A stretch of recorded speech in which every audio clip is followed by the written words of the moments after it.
సిద్దిపేట జిల్లా గజ్వేల్ బజరంగ్ గజ్వేల్ శాఖ గో రక్షాదళ్ శాఖ సహకారంతో గజ్వేల్ రాజీవ్ రహదారిపై నమ్మదగిన సమాచారం మేరకు ఒక కంటైనర్ను పట్టుకున్నారు.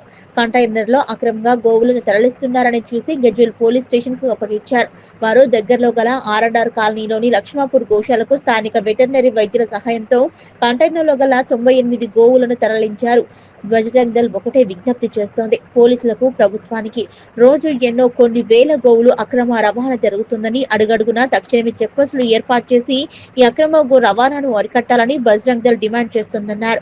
కేంద్ర ప్రభుత్వాన్ని, రాష్ట్ర ప్రభుత్వానికి గోవులను జాతీయ జంతువుగా గుర్తించాలని విజ్ఞప్తి చేస్తున్నామన్నారు. ఈ రోజు బజరంగ్ దళ్ గజ్వేల్ శాఖ గోరక్ష దళ్ సహకారంతో రాజీవ్ రహదారి పైన కంటైనర్ పట్టుకోవడం జరిగింది. ఆ కంటైనర్ లో అక్రమంగా గోమాతలను తరలించడం జరిగింది. ఆ కంటైనర్ మనం చూడగానే అలా సుమారు 98 గోమాతలను మనం పట్టుకోవడం జరిగింది. ఆ గోమాతలను మనము గజ్వేల్ పోలీస్ వారికి ఇన్ఫార్మ్ చేయడం జరిగింది.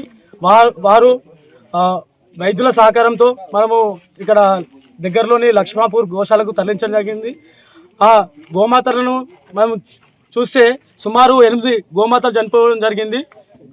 బజరంగ్ దళ్ ఒకటే విజ్ఞప్తి చేస్తుంది, పోలీసు వారికైనా సరే, ప్రభుత్వానికైనా సరే, రోజు కొన్ని వేల గోమాతలను అక్రమంగా రవాణా జరుగుతుంది. అడుగడుగునా మీరు తక్షణమే గవర్నమెంట్ బాధ్యత తీసుకొని చెక్ పోస్టులు ఏర్పాటు చేసి ఈ అక్రమ గో రవాణాని అడ్డుకోవాలని చెప్పేసి బజరంగ్ దళ్ డిమాండ్ చేస్తుంది. మళ్ళా మా సెంట్రల్ ప్రభుత్వానికి కానీ స్టేట్ ప్రభుత్వానికి మా బజరంగ్ దళ్ విజ్ఞప్తి ఏం చేస్తుందంటే గోని జాతీయ జంతువుగా ప్రకటించాలని చెప్పేసి మా బజరంగ్ దళ్ కోరుతుంది. ఇలాంటి గోమాతలను అడుగడుగునా పట్టుకుంటాం. బజరంగ్ దళ్ హెచ్చరిస్తుంది, ఎవరైతే అన్యాకృతంగా గోమాతలను అక్రమ రవాణా చేస్తుందే వాళ్ళని సహించలేదు, ఉపేక్షించలేదు. అడుగడుగునా అడ్డుకుంటాం, గోమాతలను గోశాలకు తరలిస్తామని చెప్పేసి బజరంగ్ దళ్ విజ్ఞప్తి చేస్తుంది. సహాయ సంస్థకులు గజ్వేల్ సిద్దిపేట జిల్లా ఈరోజు పోలీస్ స్టేషన్ గజ్వేల్ వాళ్ళు ఒక ట్రక్కును పట్టుకున్నారు.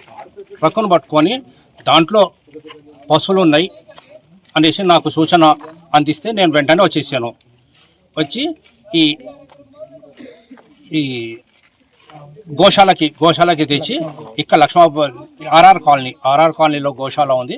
ఈ గోశాలకి తెప్పించి దీంట్లో ఒక్కొక్క దూడని లేగని తీసుకొని దాని కొలతలు ఇవన్నీ చూసి దానిలో మొత్తం 90 ఉన్నాయి, ప్లస్ 8 చనిపోయాయి. 8 పశువులు చచ్చిపోయాయి. 90లో 54 ఉన్నాయి ఆడ పశువులు. దాంట్లో చిన్నవి కూడా రోజులో నిండని అంటే ఒక 10 రోజులది ఒక చిన్న లేగ ఉంది. మిగతాయి నల్లల పశువులు ఉన్నాయి.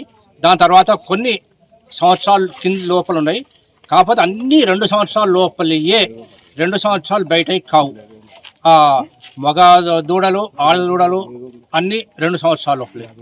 నేను ప్రతి ఒక్కదాన్ని కొలతలు తీసుకొని ట్యాగ్లు వేసి ఇప్పుడు చనిపోయిన వాటికి నేను పోస్ట్ మార్టం చేసి నేను రిపోర్ట్ గజ్వేల్ పిఎస్కి ఇచ్చేస్తాను.